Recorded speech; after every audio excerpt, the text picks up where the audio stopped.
Hello guys and welcome back. So let's start blocking the lip part. So the one thing I do first for the lip is I can go drop down the vertices on the lip, okay, like that. Just keep going to the corner of the mouse, okay, the lips, and here on the corner I'm going to create a little face here as the turning point, and then go back to the lower lip. Okay. Oops. There. And then just two more. I can create these guys first and then reposition them.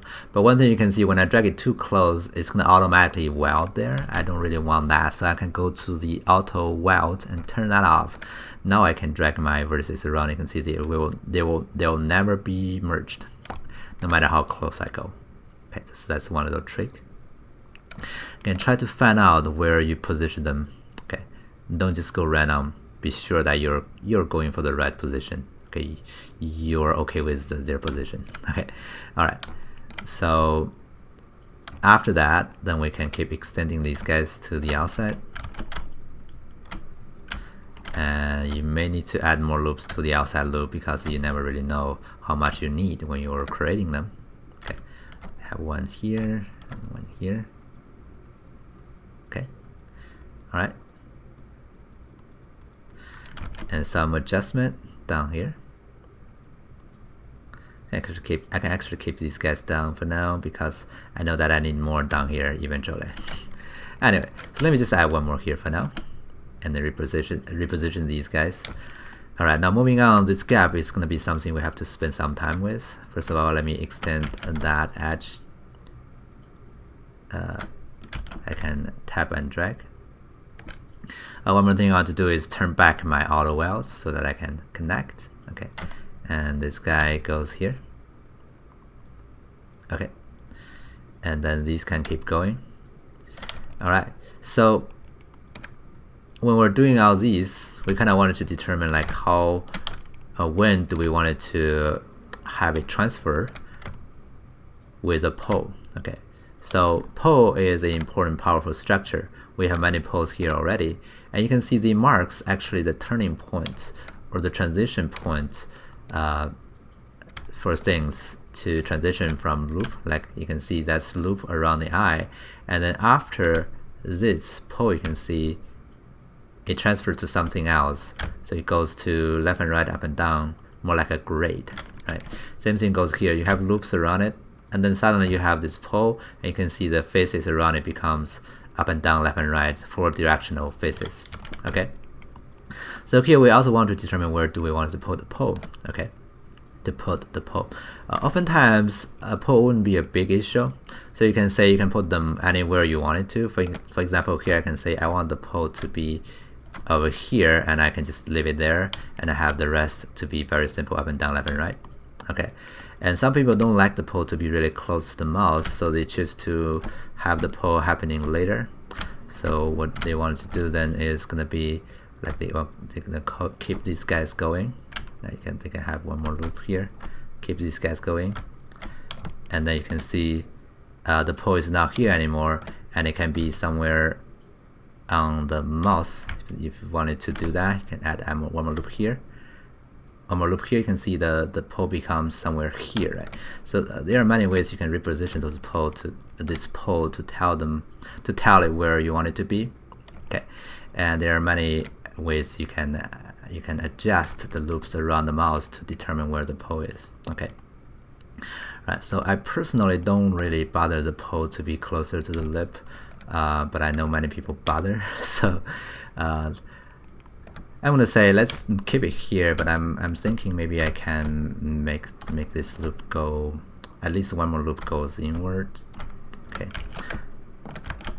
here, and I'm thinking maybe I can have one more loop goes in also. Okay, so I want all these loops wrap around the lip. Okay, let me reposition some of the lines. Now, I hope that pole thing makes sense, because if you understand that, you can actually easily manipulate the topology very quickly. Okay, let me reposition these guys. They're too close to the lower lip. I can hold down Shift to smooth out their location. That's one of the operations you can do. Okay. So let me just even out their positioning.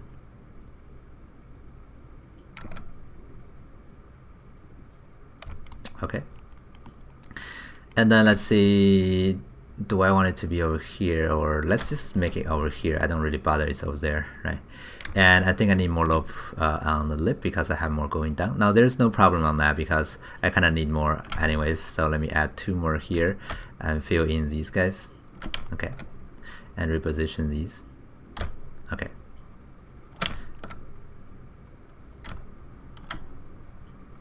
Now because I have more loop going down from the nose, I kind of need more loop also on the lower lip because I kind of wanted them to be having the same amount of poly count.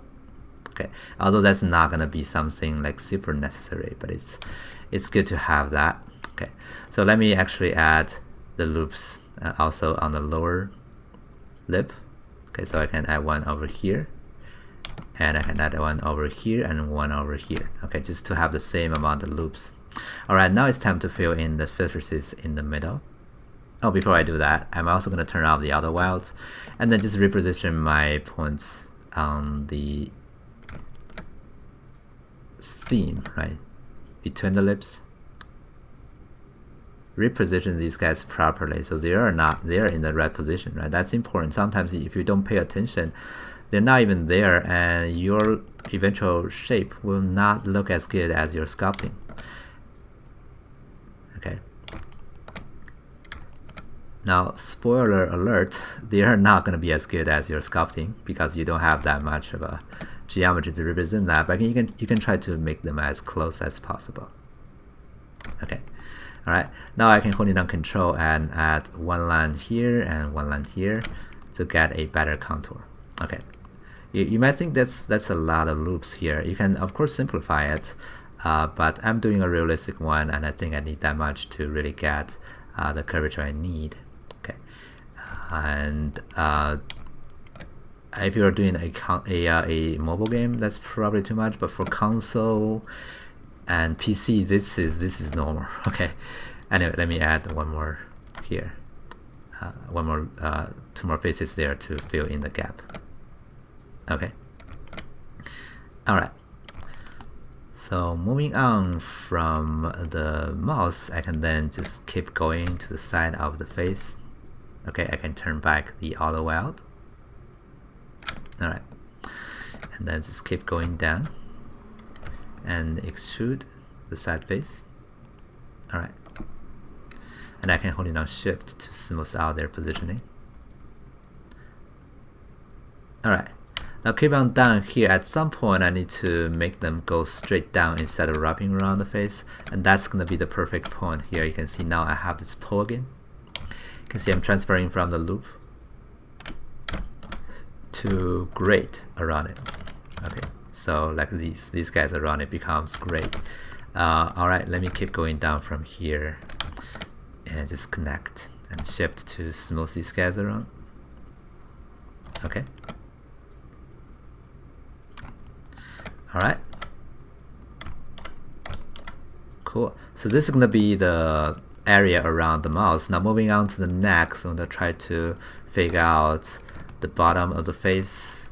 Okay, and then how this part is filled in, which shouldn't be really hard. Okay, see you next time.